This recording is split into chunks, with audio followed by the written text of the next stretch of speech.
मऊगंज जिले से एक बड़ी प्रशासनिक खामी सामने आई है जिसने हजारों छात्रों का भविष्य अधर में डाल दिया है। जिले में प्रजापति कुम्हार समाज के हजारों छात्र छात्राएं जाति प्रमाण पत्र न मिलने से शिक्षा और सरकारी योजनाओं के लाभ से वंचित हो गए हैं। इस समाज के लोगों को ना तो राइट टू एजुकेशन के तहत स्कूलों में प्रवेश मिल पा रहा है और ना ही एमपी टास्क की छात्रवृत्ति मिल पा रही है, क्योंकि सरकारी पोर्टल पर कुम्हार जाति का नाम ही प्रदर्शित नहीं हो रहा है। पूर्व में रीवा जिला का हिस्सा रहते हुए कुम्हार जाति अनुसूचित जाति की सूची में शामिल थी, लेकिन मऊगंज जिला बनने के बाद से यह जाति सरकारी रिकॉर्ड से गायब हो गई। अखिल भारतीय कुम्हार महासभा के मऊगंज जिला अध्यक्ष राम विलम प्रजापति ने बताया कि वे इस समस्या के समाधान के लिए 5 बार कलेक्टर और कई बार स्थानीय विधायकों को ज्ञापन दे चुके हैं, लेकिन उन्हें हर बार सिर्फ आश्वासन ही मिला है। अब इस समाज में आक्रोश बढ़ता जा रहा है। राम विलम प्रजापति ने चेतावनी दी है कि यदि प्रशासन ने जल्द से जल्द पोर्टल को अपडेट कर जाति प्रमाण पत्र जारी करने की प्रक्रिया शुरू नहीं की तो समाज एक बड़ा आंदोलन करेगा। यह स्थिति न केवल प्रशासन की लापरवाही को दर्शाती है बल्कि हजारों छात्रों के भविष्य को भी खतरे में डाल रही है। इस पूरे प्रकरण ने एक बार फिर यह सवाल खड़ा कर दिया है कि क्या एक नए जिले के गठन के बाद प्रशासन की जिम्मेदारी केवल नक्शा बदलने तक ही सीमित है? सामाजिक पहचान और संवैधानिक अधिकारों की गारंटी कौन देगा? प्रशासन की चुप्पी और तकनीकी बहानों के पीछे दब रही एक पूरी पीढ़ी की शिक्षा, अवसर और भविष्य की लड़ाई अब आंदोलन की शक्ल लेने जा रही है। क्या नाम है आपका? राजीव कुमार तिवारी, लोक सेवा नई गढ़ी के रनर अप पे हैं। ये बताइए कि प्रजापति समाज का जाति प्रमाण पत्र नहीं बन रहा है, क्या वजह है? मऊगंज जिले में पोर्टल में नहीं है सर। इतने वर्ष हो गए, साल भर लगभग। रोज आवेदक आते होंगे? नहीं, पहले आते थे, इसमें पे बंद है।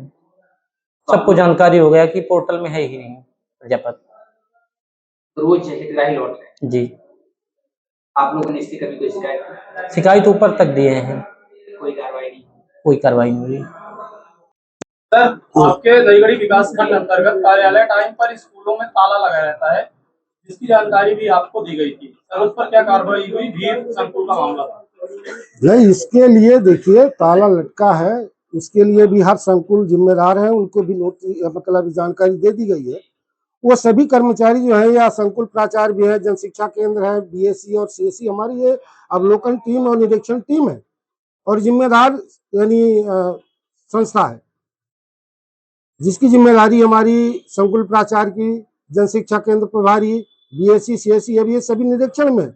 ऐसी कोई जानकारी नहीं है। यदि एक दो विद्यालय में समय पर नहीं आए तो उनको जानकारी नोटिस जारी की जाती है। भाई सैटरडे को पूर्ण रूपेण से बंद पाई गई थी, जानकारी मुझे बाद में प्राप्त हुई है। उसके लिए हमने पत्र भी जारी किया हूँ संकुल प्राचार्य को, उसे निरीक्षण करके उनका नोटिस यानी प्रतिवेदन उनसे प्राप्त करें। क्यों बंद थी, कारण क्या था उसका कि बंद थी? आपकी एक विद्यालय है धुबिया टोला भीर, जिसमें 20 से ज्यादा बच्चे स्कूल आए थे सोमवार को, लेकिन बारिश हो रही थी तो बच्चों को बैठने की जगह नहीं थी तो उन्हें घर भेज दिया गया। क्या सर बच्चों को शिक्षा के अधिकार से इसी तरह वंचित किया जाएगा? देखिए, शिक्षा के अधिकार से वंचित कोई शिक्षक कभी नहीं चाहा है और न चाहेगा। हर शिक्षक यही चाहता है कि सबसे अधिक लड़के आए और सबसे अधिक हमारी स्कूल की प्रगति हो और हम शिक्षा का विकास करें। कुछ दिक्कतियां परेशानी हो सकती है कि मैं मान सकता हूं कि उस दिन बरसात रही होगी और बरसात के समय अधिकांश विद्यालय जर्जर और टपक रही हैं, उनके प्लास्टर भी गिर रहे हैं। आज हमारे ब्लॉक की मैं स्थिति बता रहा हूं कि हमारे ब्लॉक में जितने भी प्राइमरी या मिडिल की स्कूलें हैं वो ऐसी कोई कमरे नहीं है जो टपक न रहा हो, उनके प्लास्टर न गिर रहे हो। उसकी व्यवस्था शिक्षक अब वैकल्पिक व्यवस्था भी कर रहा है कि हमारी शैक्षणिक व्यवस्था बनी रहे, हमारे छात्रों का नुकसान न हो। फिर भी वो शिक्षक बरसात में इतने विवश हैं कि कहीं छात्रों के ऊपर छत न गिर जाए, यदि गिरती है नुकसान हो गया, उनके भी जीवन रक्षक की व्यवस्था करनी है। ये सारी वैकल्पिक व्यवस्था, जैसे बरामदा है, हमने आदेश दे दिया कि यदि भवन पूरी तरह से ध्वस्त है, इसकी जानकारी हमने एसडीएम महोदय और कलेक्टर महोदय बीआरसी के माध्यम से हमने दे दी गई है और पूरे ब्लॉक की जानकारी तैयार करके दे दी गई है। और वो जानकारियां के आधार पर उस कक्ष में बिल्कुल लड़कों को नहीं बैठाया जा रहा है जो निर्देशित कर दिया गया है, ताकि कहीं कोई घटना न घट जाए। इसके लिए जो बिल्कुल उपयोग लायक नहीं है स्कूल है, वो दूसरे विद्यालय में शिफ्ट कर दिए गए। वो दूसरे स्कूल में जाके व्यवस्थित हाई स्कूल है, मिडिल स्कूल है, उसमें जाके लड़के अध्यापन अध्ययन कर रहे हैं, आज भी कर रहे हैं, अभी भी कर रहे हैं। और इसके बाद जो दूर है नहीं है तो उनके लिए हमने कहा है कि एंगल लगा के वैकल्पिक व्यवस्था, चाहे स्वयं शिक्षक अपने निधि से कर रहे हैं, टीना लगा लें और उसके बाहर बरामदे चबूतरा बनवा के और उसमें छात्रों की अध्यापन की प्रक्रिया चालू रखें, ताकि छात्रों को किसी प्रकार की शैक्षणिक गुणवत्ता में कमी न हो या वंचित न हो पाए। यही हमारी कोशिश है ब्लॉक में। और सभी से मैंने अनुरोध भी किया हूँ, पत्र भी जारी किया हूँ मैं संकुल प्राचार्यों और जनशिक्षा के प्रभारी। आपने एक मुद्दा उठाया है प्रजापति समाज का कि उन बच्चों को ना तो स्कॉलरशिप मिल रही है, ना एडमिशन हो रहा है और पोर्टल पर नहीं दिख रहे हैं। पूरा मामला क्या है? इसका कारण है कि जब मऊगंज जिले का नवगठित बनाया गया तो रीवा संभाग से अलग करने पर मध्य प्रदेश भोपाल से प्रजापति समाज का जो पोर्टल में अनुक्रमांक 35 आता है, उस 35 को ही गायब कर दिया गया। पोर्टल में शो ही नहीं कर रहा है, इसलिए अनुसूचित जाति का कोई प्रमाण पत्र बन रहा है, न तो किसी प्रकार का कोई प्रजापति समाज का कोई नाम, न तो किसी एडमिशन के लिए समस्या हो रही है।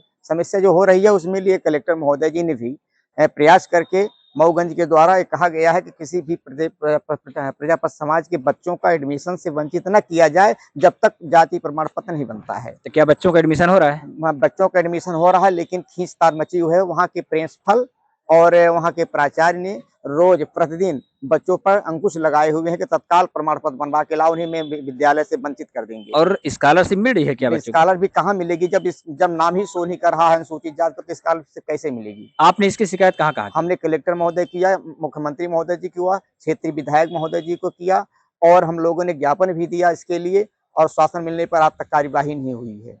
अगला कदम आपका क्या होगा? हमारा अगला कदम है, यदि हमारे प्रजापति समाज को यदि अनुसूचित जाति अनुक्रमांक 35 से पुनः घोषणा नहीं की जाती है तो हम लोग उग्र रूप से आंदोलन करेंगे। जिस तरह से होगा उस तरह से हम लोग पूरा प्रयास करेंगे और बड़े जोरों से हम लोग अपने मांग के लिए हम आंदोलन करेंगे। एक बड़ी बात है कि रोज आपके समाज के लोग वहां जा रहे हैं, लोक सेवा केंद्र जा रहे हैं और वहां से वापस आ रहे हैं, उनका जाति प्रमाण पत्र नहीं बन पा रहा है। इसके लिए आपने क्या मुहिम की? हमने लोक सेवा के कर्मचारियों को कोई दोष नहीं है, क्योंकि ऊपर से पोर्टल का आदेश किसी प्रकार से जब मध्य प्रदेश शासन से नहीं आ रहा है, इसलिए लोक सेवा के लोग परेशान हैं। हम लोग लगे हैं और माननीय मुख्यमंत्री महोदय जी को प्रतिदिन इसका हम कलेक्टर महोदय जी के माध्यम से दिया हूं और कम से कम 5-6 बार हम लोग कलेक्टर महोदय को भी दिया हूं।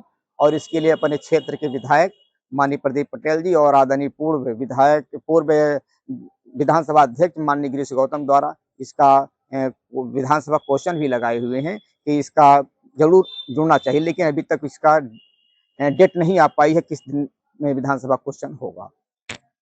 सरल क्रमांक 35 से जो सूचीवृत्ति से बाहर हो गई है और लगभग 50,000 से अधिक बच्चे छात्रवृत्ति और शासन की जो महत्वपूर्ण योजना है उनसे वंचित हो रहे हैं सर, इसके लिए आपके द्वारा क्या कदम उठाए गए? इसमें जैसे मुझे ये ज्ञात हुआ कि प्रजापति जो कुम्हार जाति का सर्टिफिकेट यहाँ चूंकि रीवा में वो एससी की जाति के अंतर्गत आते हैं और यहाँ चूंकि मैपिंग के समय कुछ मैपिंग नहीं हो पाई, नया जिला है इसलिए वो उनको लाभ नहीं मिल पा रहा था, तो हमने इसके लिए तत्काल शासन से पत्राचार किया है और पत्राचार करके बाद भी लगातार हम कर रहे हैं और उनका ये इंश्योरेंस है कि हम 15 दिन के अंदर ये चीज जरूर कर देंगे, तो जो बच्चों को जो इसका लाभ नहीं मिल रहा वो मिलेगा। मैंने स्कूल में सभी स्कूल के प्राचार्यों को एंड शिक्षा अधिकारी, जिला शिक्षा अधिकारी डीपीसी को बोला है कि कोई बच्चा अगर आपके दाखिल खारिज में उसकी जाति प्रजापति है और वो प्रमाण दे रहा है तो उसको सिर्फ इस आधार पर स्कूल से बाहर ना किया जाए कि वो सर्टिफिकेट नहीं दे रहा है, उसको अभी उसमें एडमिशन दें और बाद में जैसे ही ये क्लियर हो जाता है हमारा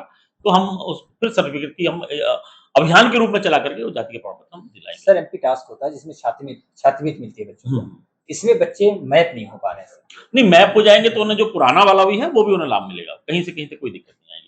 मैपिंग की प्रोसेस एकदम चल रही है, एमपीएससी डीसी को भी हमने इन्फॉर्म करके रखा है एंड अभी शासन स्तर पर ही मेरी बात हुई है तो 100% 15 दिन के अंदर रिजॉल्व हो जाएगा।